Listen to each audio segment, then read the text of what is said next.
We're here today to give a short presentation. It is pretty short. I mean, the window is about, I think it's total of 20 minutes.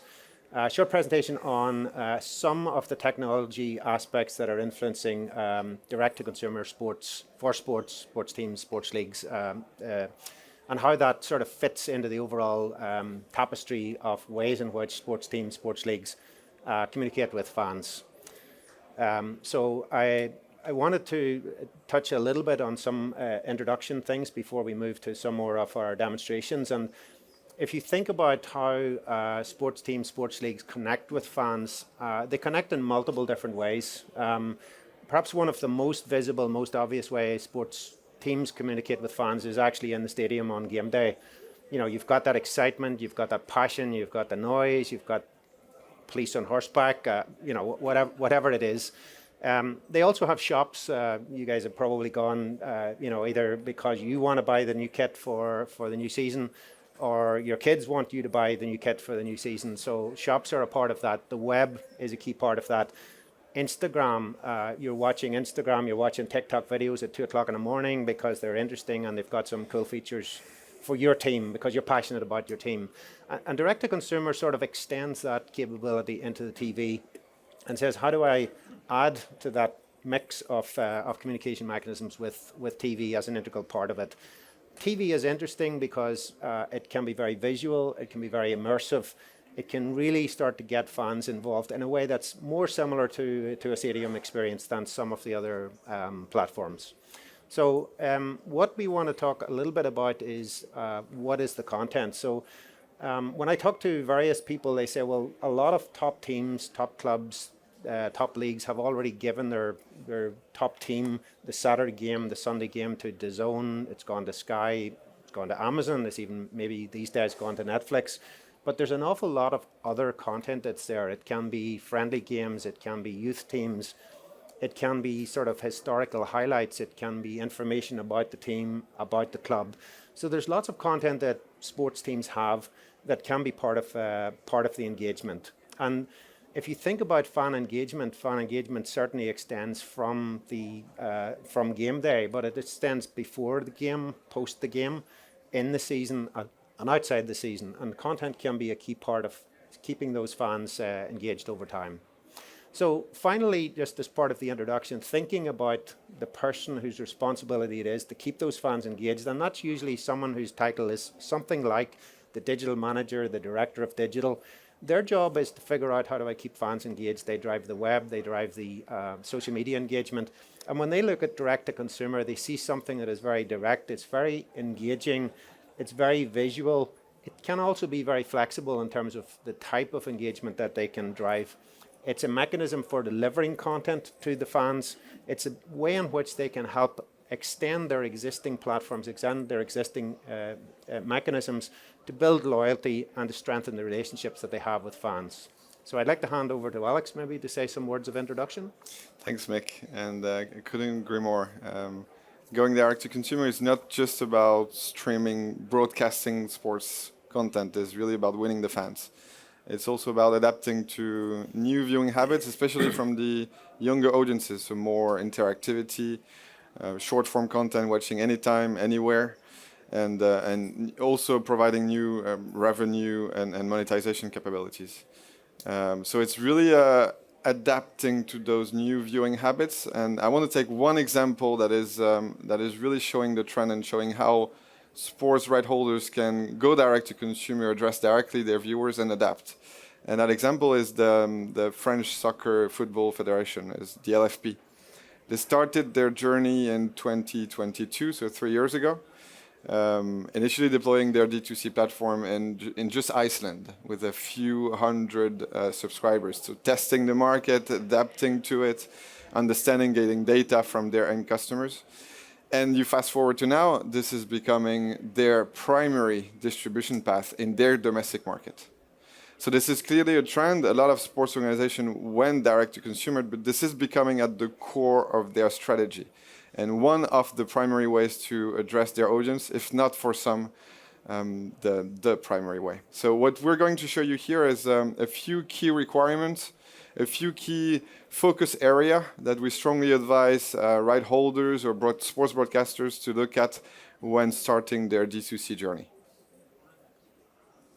Thanks, Alex. So let's talk about some of those examples. And one of the things we touched on is when you think about sports, one of the things with sports is really live events. How do you deal with live events? And we talked about the stadium, but when you think about direct-to-consumer, there's an aspect of how do you build up to a live event? How do you create excitement going into a live event? How do you especially point out where a live event is? Because for those of us who have been on TV and thinking about electronic program guides or even pay-per-view, it's sort of in a linear fashion. A live event is something that happens on a Saturday or a Sunday or a Monday or a Thursday. It happens at 5 p.m., at 7 p.m., at 9 p.m. It happens at whenever it's scheduled to happen. So how do you build that excitement? And some of the tools we see in this, and we will run some small videos, are around how do you create live events? How do you schedule those live events whenever they're going to occur? Then how do you actually present those live events on the user interface so the consumer can see them?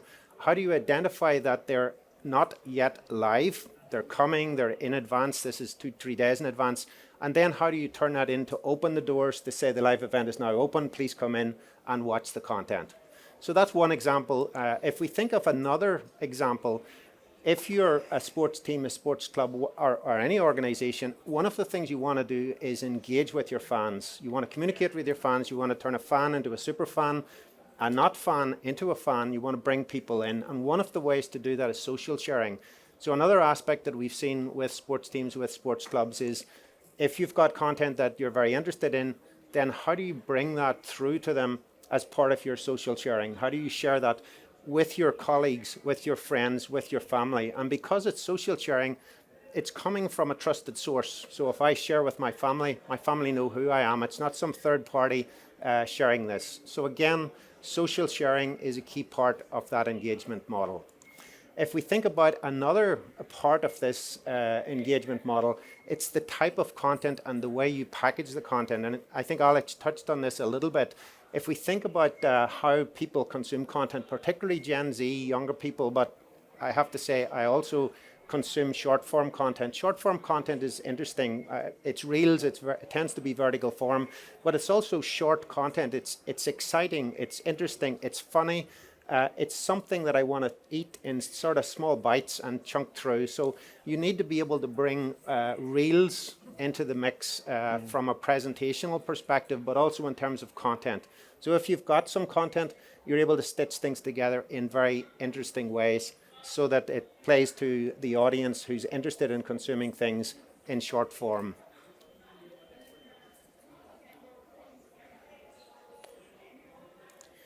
Now, if we step forwards from that and think another part of sports, sports is increasingly sports fans are increasingly very interested in sports data. So, what is the possession? How many shots on net? How many fouls? Who are the players on the pitch? What's the background? What formation did the manager suggest for this game, for my team, for the other team? So overlaying sports data in multiple different ways, and we'll showcase one of the ways, which is in a direct overlay, but we've also seen sports data in panels on the right-hand side, the left-hand side, in L-shaped delivery. So how do you put sports data into the mix as part of that? You can have it on your companion device, so you can be watching the game on the large screen and looking at the sports data on your phone. But having it integrated within the experience gives you a much more immersive experience and much more direct engagement with the sports fan. Another thought on this, and again, we're just giving you some samplers of some of the things we see, is if you're a sports organization, how do you innovate? How do you bring interesting new things? Because as technology providers, we think we're pretty clever, but we don't think of everything. So how do I enable people to do some things? So the ability to have an asset on a TV screen that can open a web view, open a browser, allows you to integrate things in multiple different ways. It allows you to, for example, get into merchandising. It opens a door to your store. So people, as part of the content, as part of the engagement, can open the store. It also allows you to handle things like innovation. So perhaps you create your own fan feedback, you create voting, you create mechanisms by which your fans can feedback to you as part of the overall engagement. And it's also a mechanism with WebView where you can allow for sponsors, because of course sponsors are all a very key part of the sporting environment. Sponsors can get assets on the screen where they can put their logos, their branding, and their capabilities in front of the consumer. So I'm going now to hand off to Alex, and he'll talk a little bit about some of the Harmonic capabilities as well. That are really under the hood, more focused on the infrastructure and the video pipeline. And it's all the goal really for a sports organization going direct to consumer is to provide them solutions that provide the best viewing experience, that provide the fastest deployment, but also the lowest latency, that provide the ability to have immersive experiences with multi-view. Also create new revenue opportunities and of course protect those premium content as much as possible. So we'll see, and you can move to the video, we'll see a short summary of all those capabilities that really highlight what we are focusing on when it comes to live sports.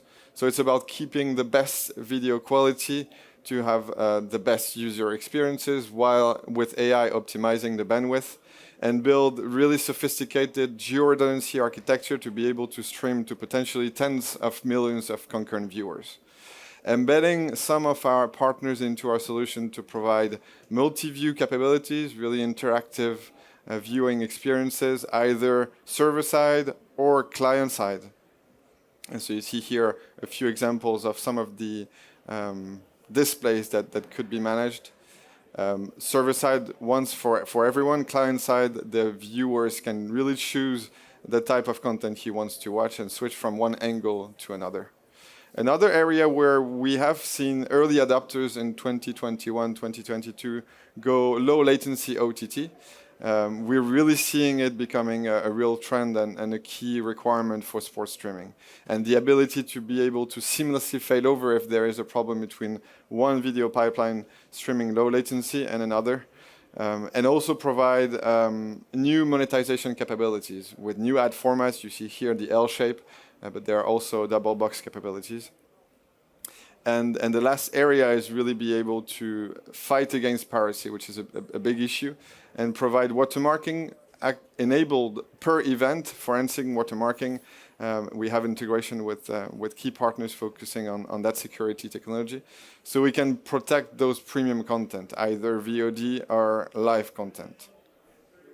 And so that fits well into our broader, there are two really big angles into our broader strategy, which is hybrid streaming efficiency, leveraging that technology in the cloud, especially relevant for live event, but also on-prem for some of the more static workflow, and AI-powered to automate and optimize all those workflow and ultimately provide some new capabilities and cost efficiency for the end customers.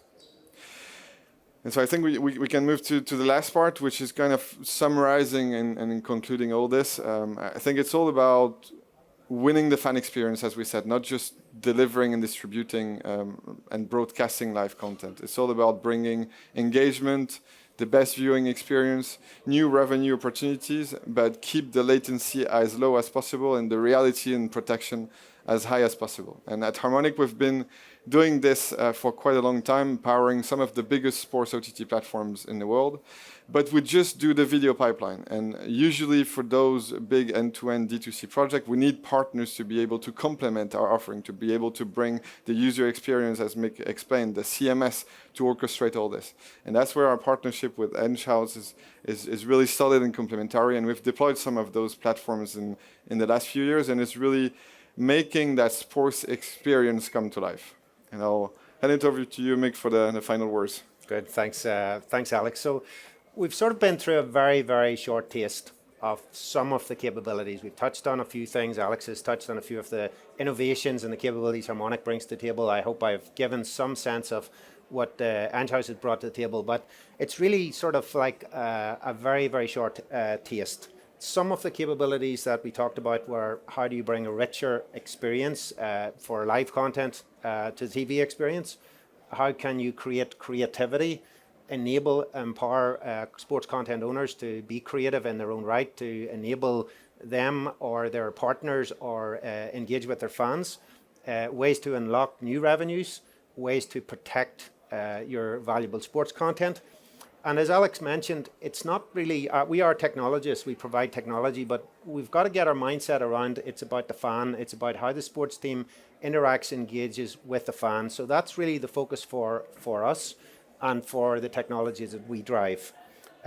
If this short presentation, this little dip into some of the capabilities was interesting, I think both Alex and I would be very pleased to continue the discussion with any of you. To push into any sort of directions. If you've been involved in some of these things, if you're trying to do some of these things, if you're interested in looking at some of these things, if you've encountered challenges that we've not talked about today, we're very happy to continue the conversation and have a discussion with you about how we might be able to use our tool sets to help you.